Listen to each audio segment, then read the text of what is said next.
Alors vraiment, merci d'être là. Ce soir, vous ne pouviez pas ne pas être là. Vous êtes la personne qui a eu un impact total, global, intégral, phénoménal en France en 2024. Il faut que vous nous expliquiez une simple question. Comment vous qualifiez, vous, cet impact sur des JO ? Bon, déjà, merci beaucoup pour tous ces mots, pour tout cet honneur. Je suis ravi d'être avec vous ce soir. C'est vrai que ça a été une année assez incroyable. On a vécu un été historique pour notre pays, j'allais dire pour le sport français, mais ça a dépassé les enjeux du sport français. Donc forcément, c'est un grand plaisir de revivre tout ça avec vous. Comment on mesure l'impact ? C'est pas si simple comme question. En fait, je pense que... Ah, j'ai pas vu le... Je me retourne.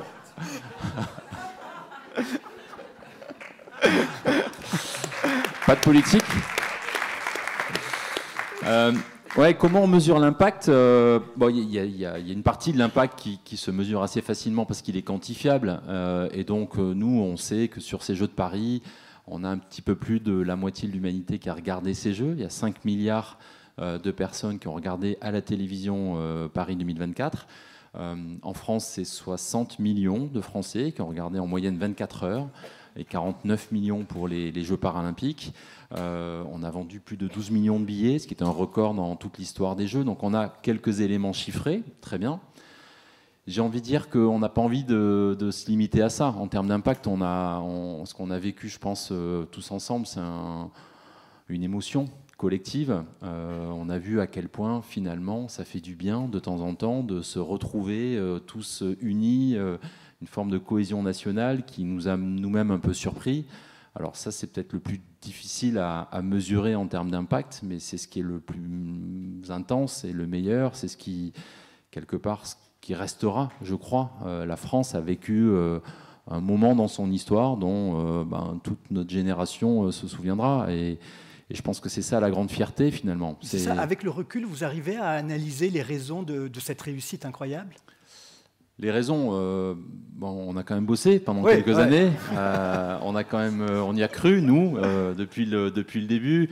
En fait, dès 2018, quand on crée le comité d'organisation des Jeux, on se fixe 3 grands défis pour que les Jeux soient réussis.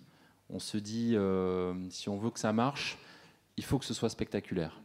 D'abord, parce que l'émotion, elle vient d'abord de ces émotions que l'on vit rarement.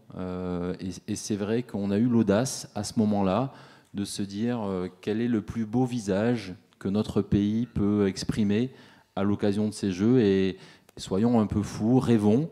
On est encore loin. En 2018, il n'y a pas grand monde qui s'intéressait aux Jeux de 2024. Donc ça nous a permis quand même, sur les 2 premières années, d'imaginer une vision assez idéaliste de ce que la France pourrait exprimer en 2024 pour accueillir le monde, puisque c'était le plus grand événement que la France n'avait jamais organisé. Plus de 200 pays, 15 000 athlètes, 54 sports, 878 compétitions. Donc voilà, c'était assez audacieux de se dire les Jeux dans la ville. Et le plus beau des spectacles doit être au rendez-vous, parce que ça va être notre principal moteur de faire rêver. Le deuxième défi pour nous, c'était des Jeux populaires. Ça veut dire quoi ? Ça veut dire quand même essayer d'embarquer un maximum de personnes dans l'aventure et de casser un peu les codes pour ne pas juste parler aux sportifs, aux fans des Jeux, mais essayer de toucher des publics qui sont peut-être un peu éloignés de ce milieu-là. Donc là, on a mis une méthode quand même de travail assez poussée en termes d'engagement, des programmes avec les collectivités locales. On a eu 4800 communes en France qui ont adhéré à notre programme Terre de Jeux 2024 dès 2019. On a imaginé des carrés de supporters pour mettre le feu dans les stades. Vous avez parlé tout à l'heure des épreuves cyclistes, du triathlon, du marathon dans la ville, avec des épreuves. En fait, on avait quand même 10 journées d'épreuves gratuites pendant les Jeux Olympiques pour que les gens puissent participer. Un relais La Flamme aussi qui était très ambitieux pour avoir une vraie dimension populaire. Le premier marathon ouvert au grand public. Donc on a été audacieux aussi sur cette partie de Jeux populaires en imaginant, en innovant sur des éléments qui n'existaient pas sur les précédentes éditions des Jeux. Et puis la troisième dimension pour nous, le troisième objectif pour que les Jeux soient réussis, c'était des Jeux responsables. des jeux connectés à leur temps. Comment est-ce qu'on utilise un peu le prétexte des jeux pour faire des choses qu'on n'aurait peut-être pas fait s'il n'y avait pas eu les jeux. Donc oui, ça fait du sens de dépolluer un fleuve qui, quelque part, ne respecte pas une loi, la loi sur l'eau, qui est là depuis plus de 25 ans et qui n'est pas aujourd'hui appliquée. Et donc, pourquoi des milliers d'habitations, d'usines peuvent déverser leurs déchets dans ce fleuve? Donc on le fait pour des raisons écologiques. Alors oui, on dit qu'on en a besoin pour organiser des compétitions dedans, mais quelque part, si on le fait, c'est d'abord parce que ça fait du sens d'un point de vue environnemental. Donc d'un point de vue de notre engagement en termes de responsabilité, c'était la sobriété, qu'elle soit financière ou environnementale. C'était la lutte contre la sédentarité. Donc comment est-ce qu'on utilise aussi cette dynamique des jeux pour essayer de mettre un petit peu plus de sport dans la vie des gens, et ça doit commencer dès le plus jeune âge, et donc on a poussé cette mesure de 30 minutes de sport par jour dans les écoles primaires, notamment, mais là aussi on a fait quand même beaucoup de choses. On a créé aussi un fonds de dotation de 50 millions d'euros pour accompagner les fédérations sportives, pour développer le sport dans le pays. Et le troisième enjeu, c'était effectivement autour de l'inclusion, utiliser la dynamique des Jeux paralympiques pour changer le regard sur le handicap, valoriser cette richesse de la diversité des corps, des humains, et de voir comment est-ce qu'on peut proposer un modèle de société un peu plus tolérant, respectueux et inclusif. Et on savait que la réussite des Jeux paralympiques serait le principal détonateur. Ça a été très difficile pendant 7 ans de faire parler des Jeux paralympiques, parce que c'était la première fois qu'on les organisait dans ce pays. Donc les Français étaient moins intéressés, moins curieux. Et donc on a vraiment beaucoup misé sur l'ambition des Jeux paralympiques en utilisant les mêmes sites de compétition, une très belle cérémonie d'ouverture, place de la Concorde et ainsi de suite, pour vraiment attirer le regard sur ces Jeux paralympiques. Et on l'espère, là aussi, ça a éveillé un peu les consciences sur ce défi de l'inclusion. Alors Tony, Laurent Bataille le rappelait, c'est vrai que la dernière phrase du discours de clôture, c'était « continuons à oser ». Surtout, continuons à oser. Vous ne l'avez pas écrite par hasard. C'est un message très fort dans un pays qui se pose beaucoup de questions, qui est très précautionniste. Vous avez le souci que l'impact de Paris 2024 perdure dans les mois qui viennent, dans les années à venir?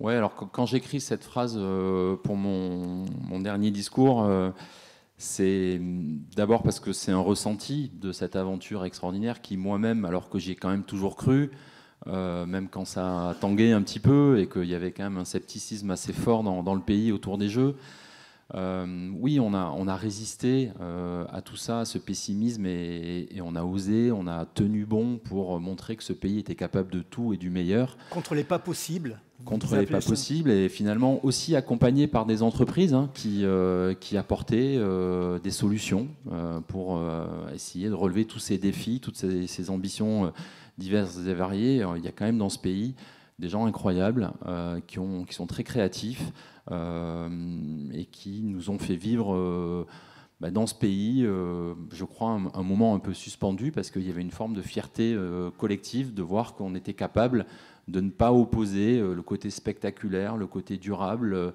le côté collectif, la performance individuelle. Voilà, des fois, beaucoup de mal dans ce pays avec ceux qui réussissent. Et là, on était fiers de voir les athlètes français notamment gagner toutes ces médailles. Et je crois que ça nous a fait à tous beaucoup de bien.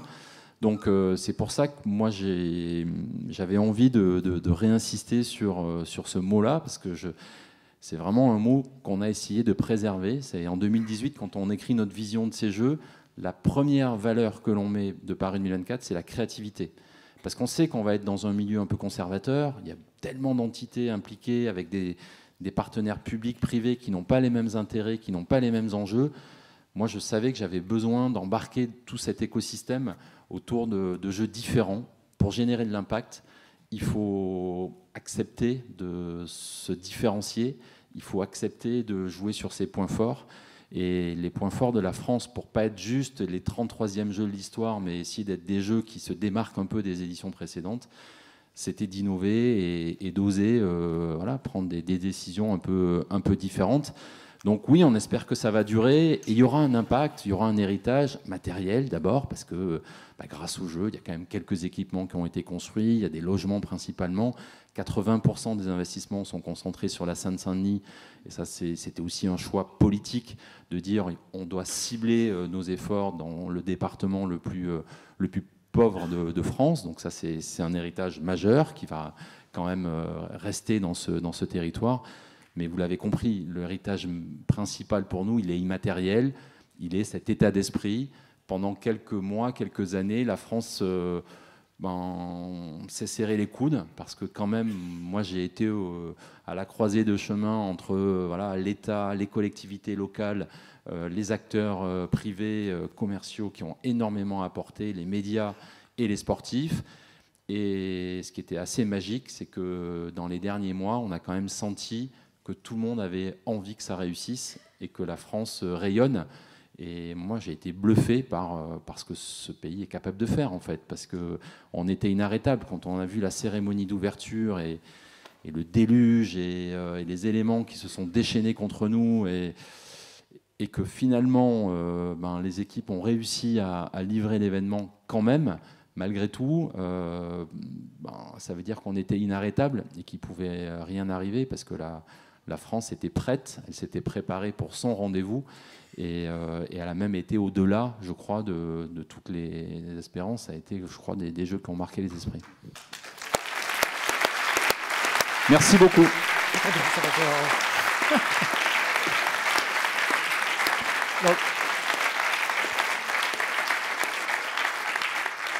Je vais me faire le messager de toute la salle. Il n'y a qu'un mot à vous dire, c'est merci. Et on peut le répéter, merci, merci. Deuxième point, ce n'est pas une médaille d'or, mais vous allez quand même avoir un trophée doré. Donc je vous en prie, Laurent, à vous de jouer.